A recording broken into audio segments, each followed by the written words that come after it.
Hello friends, welcome back to Mycology Exploration, and today I wanted to chat with you about wild bird feed and WBS jars, grain jars for colonizing mycelium and growing mushrooms. And the husband and I both wanted to thank you for subscribing, and thank you to those of you who hit the like button on our videos.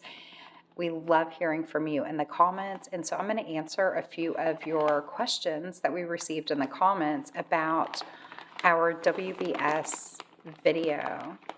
And the main question was on boiling the bird seed, and so we're going to get to that answer here in just a moment. I wanted to take a minute to show you our go-to bird seed, and then I'm going to walk you through a few of our thought processes that have really guided us to how we prepare our WBS jars and our bird seed.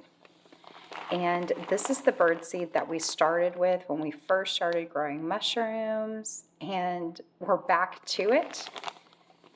It is the least expensive and the easiest to find bird seed. We actually get this at Walmart, and what's really great is that it's in plastic. It's an enclosed bag that you buy inside the store.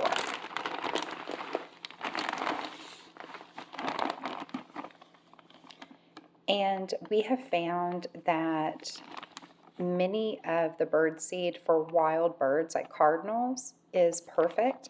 You just want to make sure that there's no corn or peanuts. We really like leaving the sunflower shells, the sunflower seeds in there, because we see that the mycelium will actually wrap itself around those sunflower seeds, and it's been great in the colonizing process. We prefer bird seed because of the nutritional value over rice.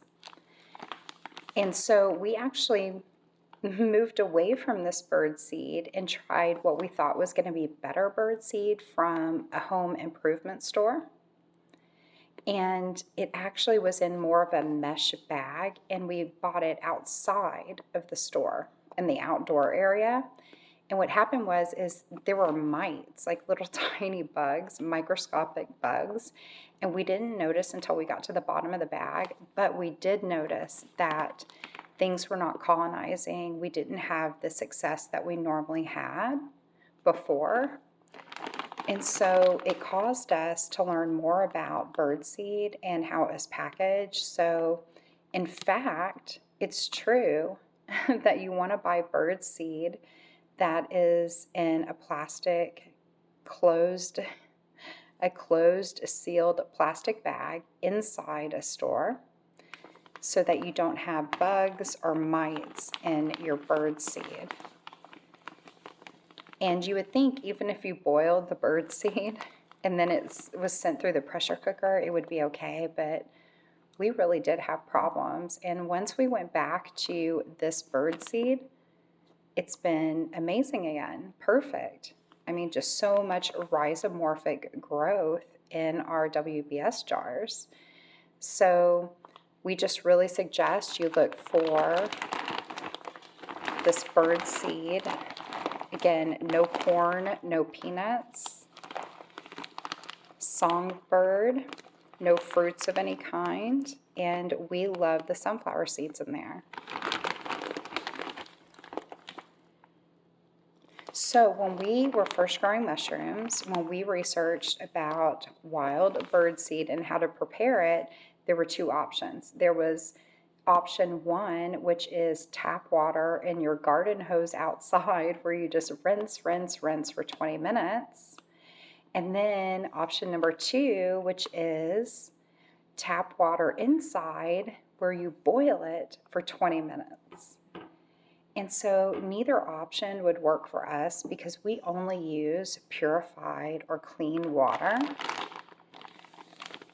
And it's been amazing. We've heard from so many fellow home mycologists and mushroom growers and many of you here on this channel that just switching to purified water has made a huge difference in the outcome and your success. And so we actually don't use the tap water. We use purified water with the birdseed.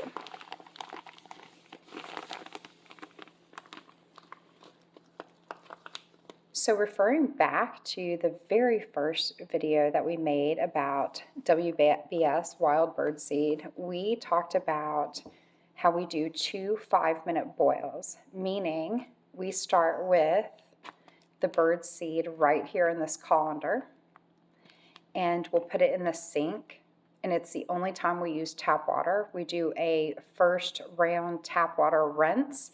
We actually have a spray nozzle, and we really spray it down, so we fill it to about here and just spray, spray, spray. And then we dump it into our pot.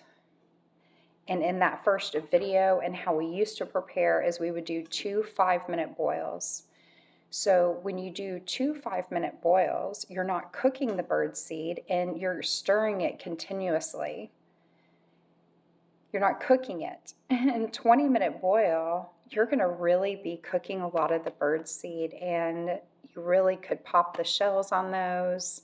And we don't want to cook it. We want to hydrate it and clean it.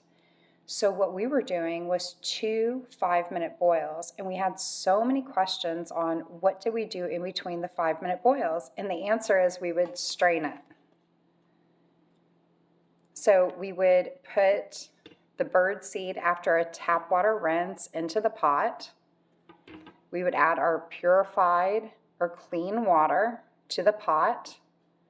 We would boil it, constantly stirring it for 5 minutes. Then we would strain it, put the seeds back in, the WBS, the bird seeds back in, add more clean water, boil it for 5 more minutes, and then strain it out again. And then what we would do is put down a clean towel or paper towels on the counter, and then just simply lay out the bird seed before putting it in the jars and then pressure cooking them. What we do now is we don't boil at all. We still use the pot, but we only use the pot for soaking. So we have found soaking for 3 to 5 hours is perfect. Anything over 5 hours, it tends to start fermenting and popping the seeds, meaning the shells. So what we do is we do that original tap water. It's the only time we use tap water.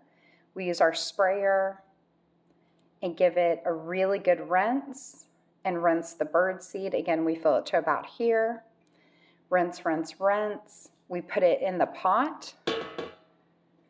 We then fill the pot with clean, purified water, and we stir it without cooking it. No boiling, no cooking, just purified water. And what we do is we then strain it out, put it back in, and repeat it. That's right. There's no boiling.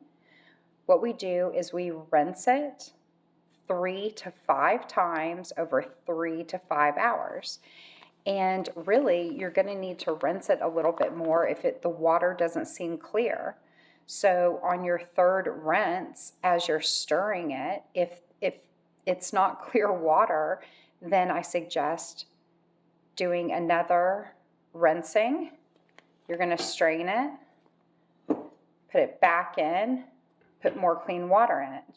And one thing we've been doing is on our last time of filling the pot with purified water, the last soak, we've been adding a tablespoon of gypsum for pH balance, just to the water. And then we soak it again, strain it, and then pour that on a towel or paper towel before we put it in our jars and pressure cook. And so we pressure cook for an hour and 45 minutes on 15 psi. Again, that's pressure cooking the WBS jars for an hour and 45 minutes on 15 psi.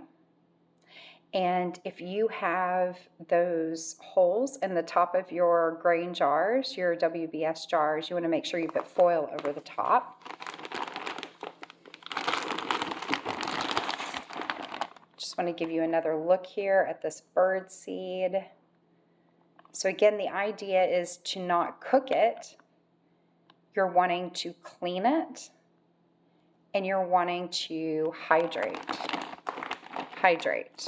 And so once we get finished with the cleaning and hydration process, we put it straight into the jars so it doesn't dry out. And I just want to point out here that it says added vitamins and minerals. They actually spray on the vitamins and minerals. And so you really want to wash that off. So there is a coating that they put on most of the bird seed. And again, this is why we do a tap water rinse at the very beginning. It's the only time we use the tap water, is to really rinse off the added vitamins and minerals. And we're just getting straight to the seeds. So again, it's just a one-time tap water rinse. And then you're putting that into your pot, whether you're just allowing it to soak or you're doing the 2 5-minute boils with clean, purified water. And then again, for those of you that are going to do the 3 to 5 soaks with the rinses over 3 to 5 hours, really stir it. You're going to want to stir it and really get the water moving and get the seeds moving so you can rinse them. That's really all I can think about at this point. I think that I've really touched on everything. So if you guys have any more questions, just drop it in the comments, and the husband checks all of your comments and replies. And again, thank you so much for joining us along the journey of home mycology and just the fun of exploring mycology and fungus and mushrooms. So sending you so much love. We'll see you in the next video.